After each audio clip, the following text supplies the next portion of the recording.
안녕하세요. 저는 클래식 작곡 전공을 하고 국악 분야에서 주 활동을 하고 있는 작곡가 백윤희라고 합니다. 이번 작품의 주제는 실크로드 프로젝트입니다.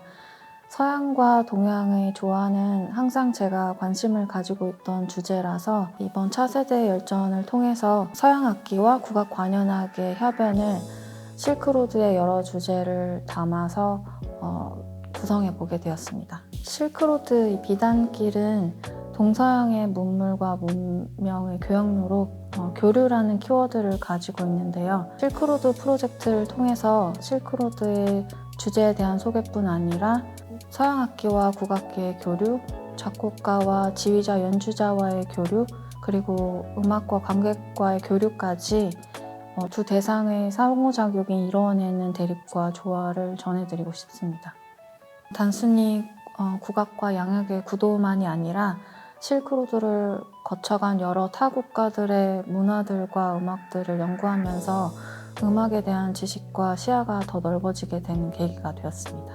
분야와 장르의 구분 없이 다양한 작품을 만들어 보고 싶고 어떤 형태의 음악이든 저만의 색깔로 관객들과 함께 공감할 수 있는 작곡가가 되고 싶습니다. 안녕하세요. 저는 작곡가 박준선이라고 합니다. 저는 평소에 당연하게 생각했던 것들에 대해서 의구심을 품고 의문을 갖는 거에 대해서 굉장히 흥미를 갖고 있는데요. 제 이번 작품의 주제는 다름 아닌 프랑켄슈타인입니다. 저희가 평소에 알고 있었던 프랑켄슈타인 하면 떠오르는 것들, 떠오르는 이미지들, 이런 것들을 음악적으로 좀 풀어보고 싶어서 이번 주제를 선정하게 되었고요.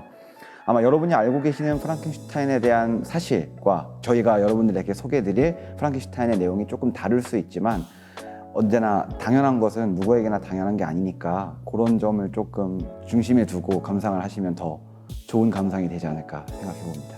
저의 음악 그리고 저희 공연에서는 총 무용수랑 모델, 그 다음에 연기자, 음악가, 그 다음에 연출, 영상음악 이렇게 6분야가 한 공간에서 모이게 되는데요.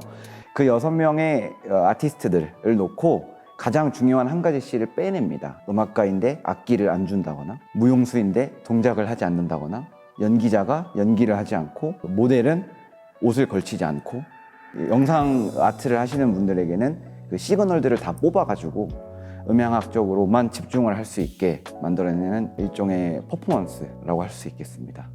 안녕하세요. 작곡가 유은선이라고 합니다. 제 작품은 체인버 오케스트라와 국악 여창을 위한 편성이고요. 그 다음 작품 주제는 항일 여성 독립운동가입니다.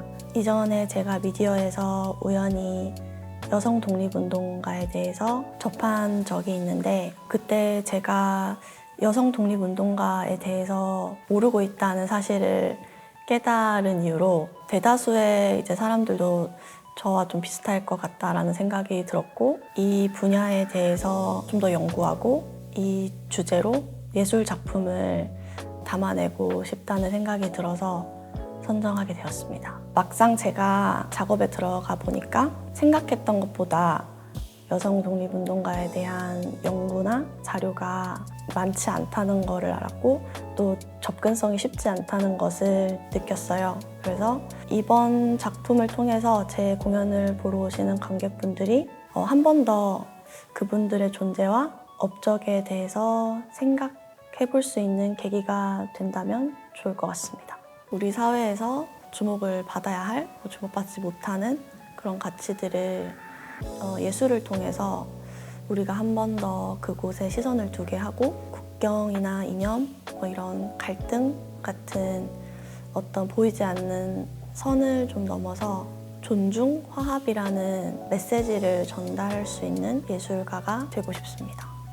네, 안녕하세요. 저는 작곡가 이원희입니다. 제가 이번에 소개하게 된 작품은 독립운동가이자 시인이었던 이육사 선생님에 대해 조명하는 것입니다. 이육사 선생님을 선택하게 된 이유라고 한다면 여러 가지 시를 찾아서 읽는 가운데 계절의 오행 가운데 이런 구절이 있었습니다. 나에게는 시를 생각하는 것도 행동이다. 어찌 보면 지금의 제 상황에 굉장히 와닿는 문장이었던 것 같습니다. 일제강점기라는 상황 가운데서도 자신의 꿈, 목표, 바로 독립이었죠. 그것에 대한 일을 계속 행함에 있어서 시를 통해서 저항의식을 펼쳤는데 저에게 가장 와닿았던 이유는 현재 음악을 하고 있는 30대 중반이라는 나이에 내가 계속 하고 싶은 꿈이 무엇일까라고 스스로에게 물어봤을 때 음악을 조금 더 오래 하고 싶다라는 생각이었습니다. 그래서 어찌 보면은 생각하는 것만으로도 행동이 된다. 즉, 저에게 음악을 하고 싶다라는 생각은 곧 하게 되는 행동의 연속이 되지 않을까라는 마음에 이육사 선생님을 선택하게 되었습니다. 여러분들께서 이번에 제 작품을 감상하시게 된다면 기존에 알고 있던 이육사의 이미지에서 벗어나 조금 더 다양한 모습의 이육사 선생님을 생각해보는 그런 시간이 되었으면 좋겠습니다. 이육사 선생님은 시를 쓴 이유가 무엇일까? 정말 그렇게 될 거라는 확신에서 썼을까요? 라는 질문을 스스로에게 던져보고 나서 감상을 한다면 또 다른 느낌의 이육사 선생님을 만날 수 있지 않을까 싶습니다.